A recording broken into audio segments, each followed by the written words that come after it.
morning, everyone, and thanks for the opportunity to share some of our experience. My name is Randy Rouche, and I'm the Business Analytics and Manufacturing Information Leader for GE Energy Storage.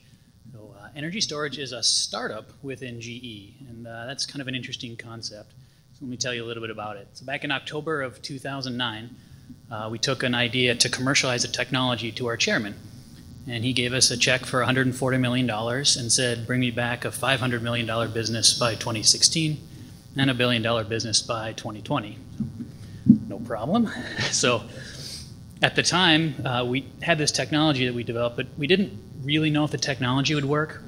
We didn't know if we could manufacture the technology, and we didn't know if anybody would buy it. But other than that, we had a really good plan, right? So from there, we got started, right? And if you don't get started, you'll never get there. So I was employee number 3, and we're up to about 350 employees right now. And we're situated in upstate New York, so we're paying union labor wages and electricity charges in upstate New York. And we're selling our products into Nigeria, Bangladesh, Kenya, Japan, the United States, all over. So to do that, you have to do something a little bit better, right? You need to learn faster. You need to be competitive. So over the next 18, 19 minutes or so, I'm going to teach you about how we use data and analytics to learn faster, how we take that information and put it in at the fingertips of the people making decisions on our shop floor, and a little bit more about what we've done with mobility. Okay, so at Energy Storage, we manufacture batteries and energy storage systems. Right? So we use a nickel salt, it's a sodium-based chemistry, which is really cool. It gives you a lot better cycle life. It gives you more energy per weight or area. It gives you a lot less product with a lot less need for maintenance. You can do monitoring and diagnostics. Lots of cool stuff. So the cells are about the size of, say, a pack of saltine crackers, a little bit smaller than that. Put different number of cells within the batteries. Stick the batteries together into whatever sort of energy solution you might need. So our primary markets are in, say, telecommunications, so a battery to back up a cell phone tower, all the way to grid energy storage systems to store to balance the entire electrical grid or do frequency regulation. Looking into mining vehicles, fork trucks. We're looking at backing up data centers, backing up entire other factories with 15 megawatt hour batteries and things like that. So pretty cool stuff we get to work with, right? But the interesting part is when we started this out, everything was new, right? Brand new technology. The process to make it was new. Brand new product we were still designing. Brand new. He had to completely build a building. Nobody there was trained yet, right? And had to custom order all of the equipment. So the speed at which we learn is a key driver of how we can be successful as a business. There were just so many unknowns that we had to figure out, right? And then there's another time scale of speed. Once we've figured something out, then the speed at which we can act or react to that information is important, right? So in our factory at full capacity, every minute is $1,600 of revenue opportunity. So we only have 180,000 square foot factory, so we're pretty proud of that for just our little space.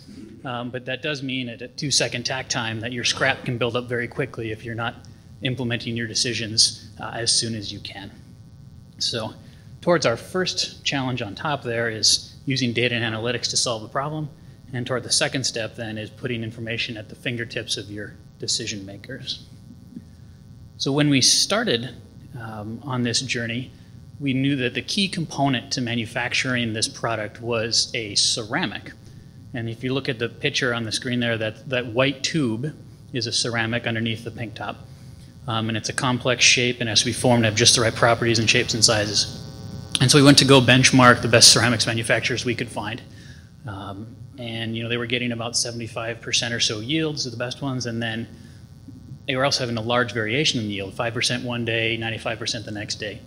And we would sit, and honest to God, with people who have PhDs in ceramics manufacturing are telling us that it's a black magic to manufacture. And that's probably not a real good way to run your business, is on black magic. So from that point, our big strategy was, okay, we need the data to solve this problem. We put sensors absolutely everywhere. When we capture all this data, add the context of genealogy, and use analytics to find out what the issues were. Right? So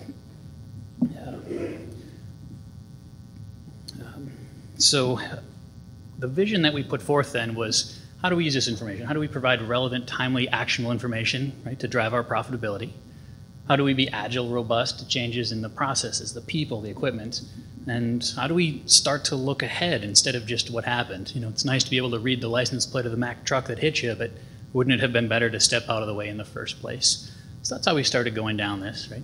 So we've implemented our prophecy tools to collect the data and add that genealogy context, and then to visualize it. And then we're starting to diagnose, and then we're on our path toward being able to predict based upon that information. So through that, we've been operating our factory for just under a year or so now, and we've actually already redefined world-class yield in that manufacturing area. So it's been a very fast ramp up to be able to hit the targets that we need to be able to learn quickly from that information. So as we take people through and we tour our factory, and we have all this incredible investment in data and analytics and how we do that, and the number one question I get asked is, how'd you do that on the iPad? Okay, so we're going to talk a little bit today about how we did that on the iPad. Right? So the key premise here is bring your data to your people. Right? Things are happening fast. You don't want people in the offices. You want people out on the shop floor making decisions. So we've got, again, all of our data. We've got our real-time information.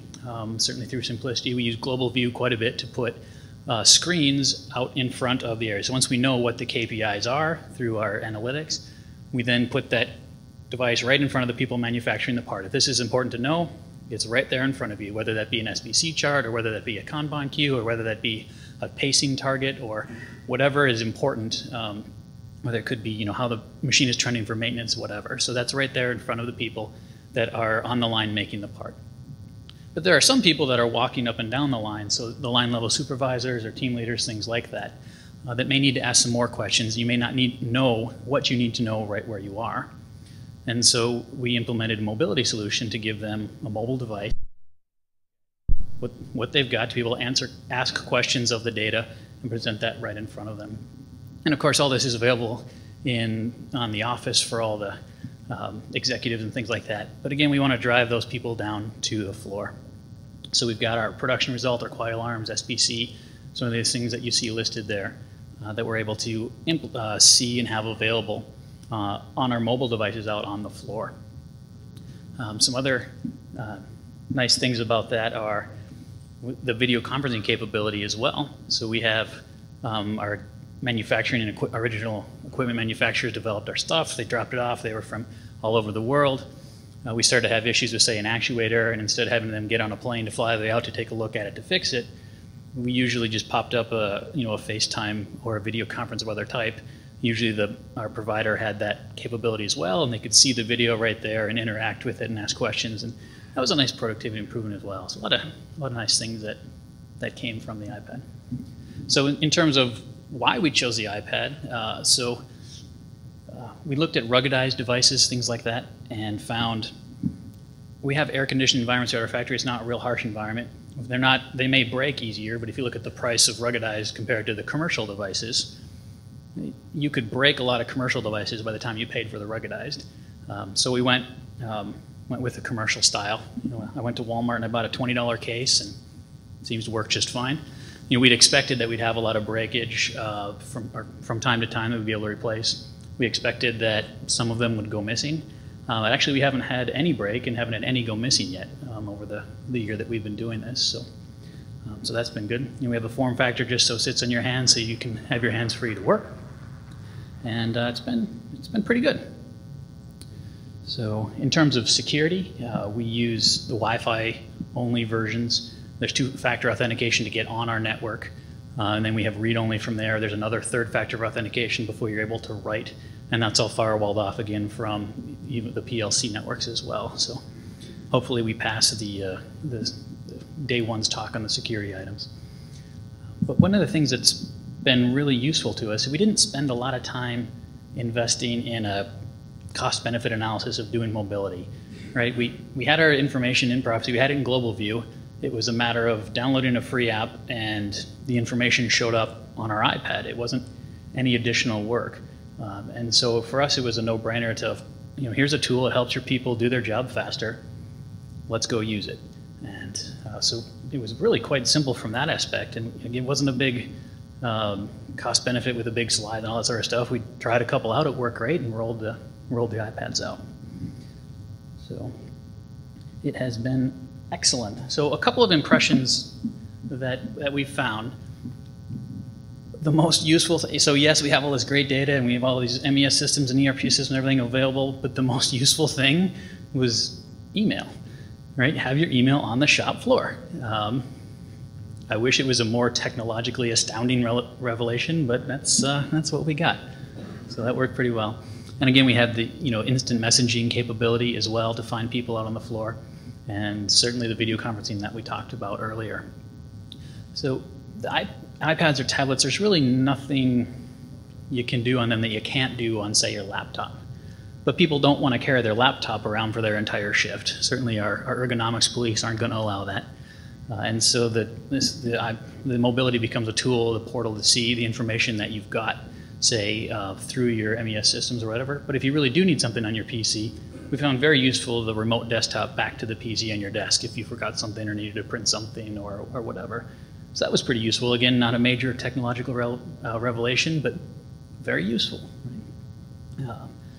And of course, having that access to the real-time information has been a really key thing for, again, things operate very quickly on the floor. Give the information to the people making the decisions was a pretty big deal for what we were able to do and to enable the decision making there on the floor. So, in the past, we've often had some cultural issues rolling new technology out. That was not the case at all with the iPads, right? People couldn't wait to get their hands on them. They viewed them as a toy. It was a nice thing for employee retention. But really the key factor here is using the mobility, promoted people spending time on the shop floor. It got our managers out of the offices, it got our supervisors down on the floor, and people didn't miss 8 hours worth of emails when they were down on the floor. They had the information that they needed. So not, again, fairly straightforward, but it has been a very powerful, impactful type thing for us. Okay, so I thought I'd take a major risk and do a live demo, so we'll see how this goes. But I also want to show you the information that we've got. Now, again, we have access to all of our key information about our process, and we make really good margins in our business, and we want to keep doing that, so I am not going to show you all of the key process information, but I am going to show you the technology and the things working, but I'm going to show you from our facility management point of view, so that we can keep our company secrets a little longer. So here's just an overview of our facility management system. Again, we use a simplicity-based system.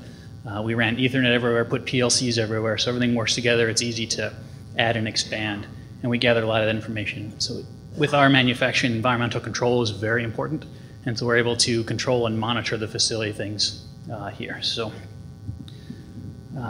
if you could switch over to the device here, I'll pull up. One moment.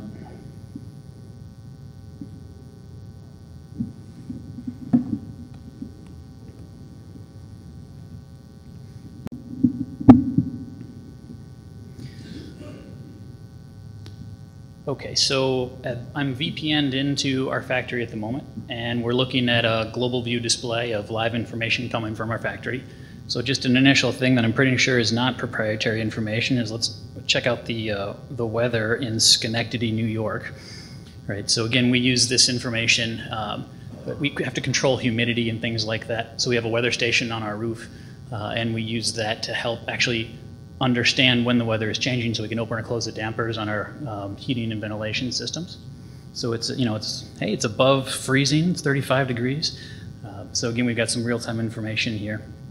I understand that there's a lot of work that has been done with, I'll call it the user experience, how you use colors and dimensions and other types of good graphical design to display information. I understand that I am not using the best practices of those. So and part of that was in the reality world that I sometimes have to live in, we're pretty constrained on resources. And the first thing we want to do is get out our minimum viable product in an agile development type of way. So again, we had access to this data, and we threw up some quick screens and used the default stuff to get that data. And as we're learning, we realize we want to put the data in different places. And once we kind of get that figured out, we'll invest the time to make it look pretty, if you will. But in the meantime, We'll look through some of just the fact that we've got our real-time information streaming in. This has really been great for our maintenance system, right? So we'll pull up, here's our deionized water. We can dive into, which pumps are running, dive into that particular area, see the level of the tank, pull up our historical levels over time, right? And to see how that trends. And of course, all of that is stored with our historian. We use that data with our genealogy context, and we can understand, hey, we had some issues with the product during this particular batch of this or that particular batch of that, et cetera. So it's been a fairly powerful type of thing to have. Again, fairly straightforward. This is you all have screens like this in your factories. It's nothing special here.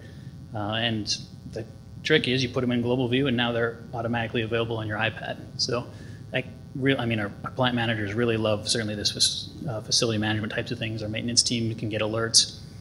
We can do things where we start to build in real-time bottleneck information and help people downstream or upstream understand if a machine broke down, how do you react? And we build in the decision support with the live data feed on their iPad to say, okay, we need to do this differently today because this event happened. Or our real-time bottleneck is over here, let's move some of our labor over to work through this particular backlog. So again, it helps us really make decisions faster, it helps us see what's out there, and other sorts of stuff. Lots of good information. Let's see. So we're using 2.1 megawatts of power right now in our factory and spent about $3,000 the other day in electricity and things like that. So just a simple overview on get your data out in front of people. It's not a big investment to be able to do that. A few $100s for the device. If you already have your Wi-Fi infrastructure, you can leverage that.